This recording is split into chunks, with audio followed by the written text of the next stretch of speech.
여러분 안녕하십니까? 최석태입니다. 요즘 많이 쓰는 말로 내로남불이란 말이 있습니다. 내가 하면 로맨스, 그리고 남이 하면 불륜, 이중잣대로 상대방을 멸시하는 그런 부정적인 뉘앙스가 있는 말입니다. 요즘 청와대를 보면 이런 조크가 꼭 맞아 들어가는 것 같습니다. 청와대 민정수석실에 특별감찰반이란 조직이 있습니다. 여러분이 아시는 것처럼 현재 민정수석은 조국이 맡고 있습니다. 이 특별감찰반의 업무 대상은 대통령이 임명한 행정부 고위공직자, 그리고 대통령이 임명하는 공공기관이나 단체의 장이라든지 임원, 이 밖에 대통령의 친족과 대통령과 특수한 관계자들을 일컫고 있습니다. 이런 업무 대상을 상대로 특별감찰반이 활동을 하는 것입니다. 게다가 감찰 업무는 법령에 위반되거나 강제 처분 없이 비리 첩보를 수집하거나 사실관계를 확인하도록 되어 있습니다. 이만큼 이 업무가 공명정대하게 그리고 바르게 행해야 됨을 말해주고 있습니다. 바르게 하라는 것입니다. 그런데 이런 특별감찰반이 직무에 벗어난 감찰 활동을 해왔다는 의혹이 번지고 있습니다.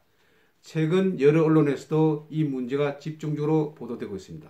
그러니 일파만파로 문제가 번질 수밖에 없습니다. 이번에 청와대에서 쫓겨난 김태우 수석관, 청와대에서는 이 김 수석관에 대해서 미꾸라지라든지 그리고 반드시 처벌하겠다는 그런 말로 강경하게 압박하고 있습니다. 이 김태우 수석관이 작성한 첩보보고서 목록을 보면 전직 총리의 아들이라든지 전직 관료의 비트코인 투자 문제, 그리고 일반 은행장의 동향 등이 담겨 있습니다. 여러분이 아시는 것처럼 총리 아들은 민간인입니다. 그리고 전직 관료도 민간인입니다. 이 밖에 은행장도 민간인입니다. 이러니 이들 업무가 특별수사반의 감찰 대상이 될 수 없는 것입니다. 문재인은 지난 7월에 인도 순방시에 기무사가 세월호 유족을 사찰했다는 그런 보고를 받고 독립수사부서를 만들어서라도 이를 철저히 수사라고 지시했습니다. 결국 이 일은 이재수 전 기무사 사령관의 죽음으로 연결됐습니다. 목숨을 잃게 하는 요인이 됐습니다.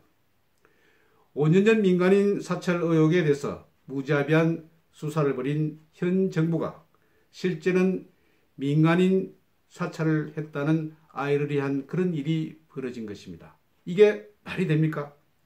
물론 아직까지는 이것이 의혹에 그치고 있습니다. 그러나 계속해서 이 문제가 퍼지고 있습니다. 그리고 각종 언론에서 보도가 나오고 있습니다.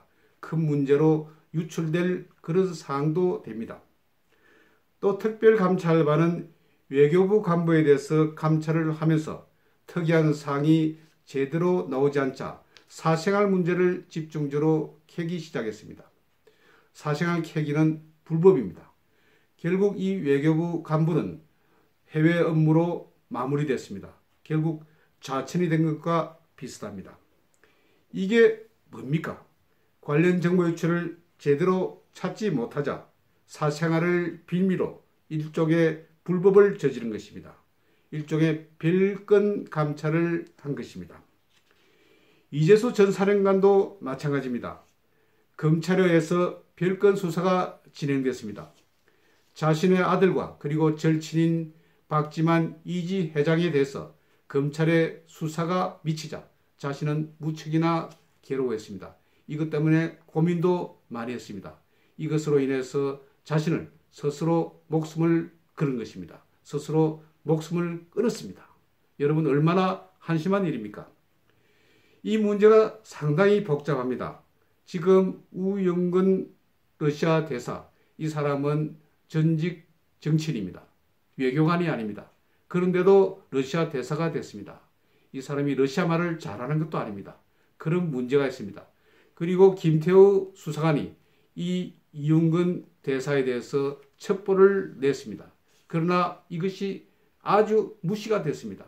이 문제가 발단이 돼서 이번 사건이 일어난 것입니다. 이후에 12월 17일 날 청와대 김의겸 대변인이 이 문제에 대해서 브리핑을 했습니다. 이 브리핑이 하루에 4차례나 이루어졌습니다. 물론 2분의 브리핑과 그리고 서면 브리핑까지 무려 4차례의 브리핑이 있었습니다.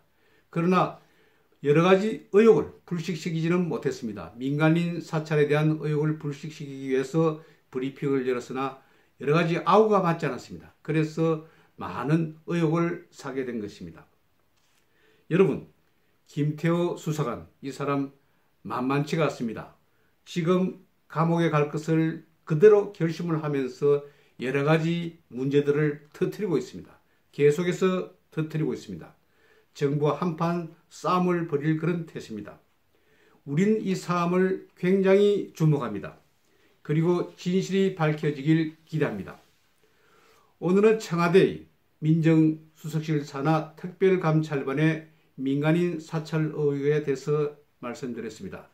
만일 이 민간인 사찰 의혹이 사실이라면 이 정부는 여러 가지 윤리적으로 문제가 있습니다. 그리고 상당히 공격을 받아야 합니다. 여러분, 우리가 반드시 이 문제를 지켜봐야 합니다. 눈을 뜨고 지켜봐야 합니다. 여러분, 오늘은 이만 마치도록 하겠습니다. 감사합니다.